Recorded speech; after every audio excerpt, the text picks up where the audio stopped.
किसी भी मनुष्य के अंदर हजारों ऊर्जा के प्रवाह होते हैं, जिनमें 3 प्रमुख हैं। रीढ़ की हड्डी में बाईं ओर चलने वाले ऊर्जा प्रवाह को ईड़ा नाड़ी या चंद्र नाड़ी कहा गया है। यह रीढ़ की हड्डी के निचले हिस्से में स्थित सबसे पहले चक्र मूलाधार चक्र से शुरू होकर रीढ़ की हड्डी के पूरी बाईं ओर से होती हुई हमारे सिर या मस्तिष्क में दाईं ओर आकर खत्म होती है। इसके ठीक विपरीत रीढ़ की हड्डी में दाईं ओर चलने वाले ऊर्जा के प्रवाह को पिंगला नाड़ी या सूर्य नाड़ी कहा जाता है और यह मूलाधार के ऊपर स्थित स्वादिष्ठान चक्र से शुरू होकर रीढ़ की हड्डी के पूरी दाईं ओर से होती हुई हमारे सिर या मस्तिष्क में बाईं ओर आकर समाप्त होती है। इन नाड़ियों की अलग अलग प्रकृति होती है, जिसका मानव के व्यवहार पर गहरा प्रभाव होता है। ईड़ा नाड़ी हमें स्मृतियां, इच्छाएं, भावनाएं प्रदान करती है और यह हमारे भूतकाल से जुड़ी होती है।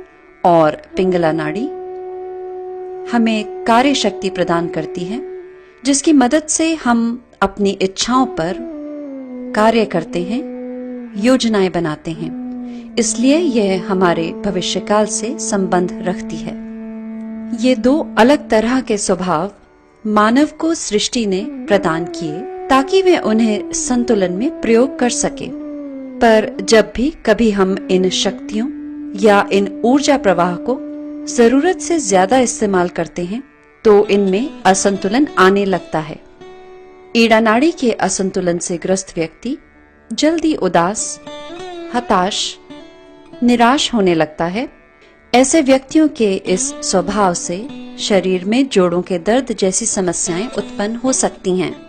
इसके विपरीत पिंगला नाड़ी प्रधान व्यक्ति का स्वभाव सूर्य की तरफ ज्यादा होता है और इनमें गुस्सा, तेजी जैसी समस्याएं ज्यादा पाई जाती हैं।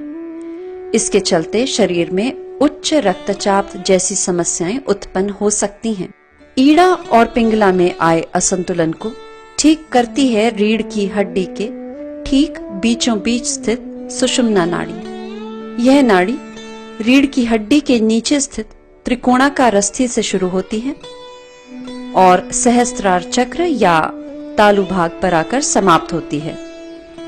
त्रिकोणाकार अस्थि में स्थित कुंडलिनी जब सुषुम्ना नाड़ी से उठती हुई सहस्त्रार तक आती है तो हमें ईड़ा और पिंगला से आने वाले असंतुलन से राहत महसूस होती है, जिससे ध्यान करने में सहायता होती है।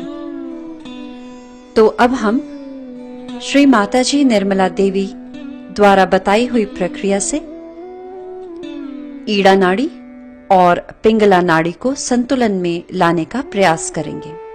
सबसे पहले ईड़ा नाड़ी के संतुलन के लिए बाएं हाथ को गोद में हथेली ऊपर की ओर रखते हुए आराम से रखेंगे और दाएं हाथ को धरती पर रखेंगे। दायां हाथ हथेली की तरफ से धरती को पूरा छूते हुए इस स्थिति में बैठेंगे और यहाँ श्री माता जी से प्रार्थना करेंगे। श्री माता जी, कृपया करके मेरे अंदर बाईं ओर से आने वाले असंतुलन को धरती तत्व में विलीन कर दीजिए। और अब कुछ देर इसी स्थिति में बैठेंगे जिससे कि धरती तत्व अपना कार्य कर सके।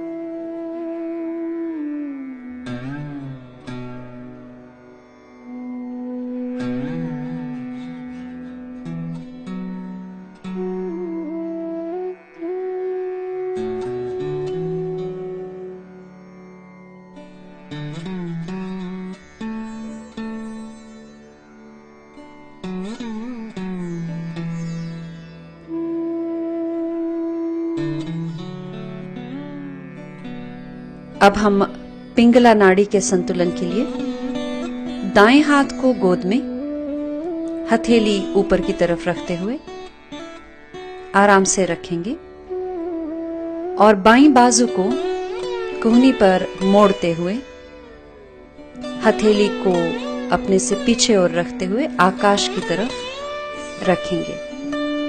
यहाँ श्री माता जी से प्रार्थना करेंगे, श्री माता जी कृपया करके मेरे अंदर दाईं ओर से आने वाले असंतुलन को आकाश तत्व में विलीन कर दीजिए। कुछ देर इसी स्थिति में बैठेंगे और आकाश तत्व को अपना कार्य करने देंगे।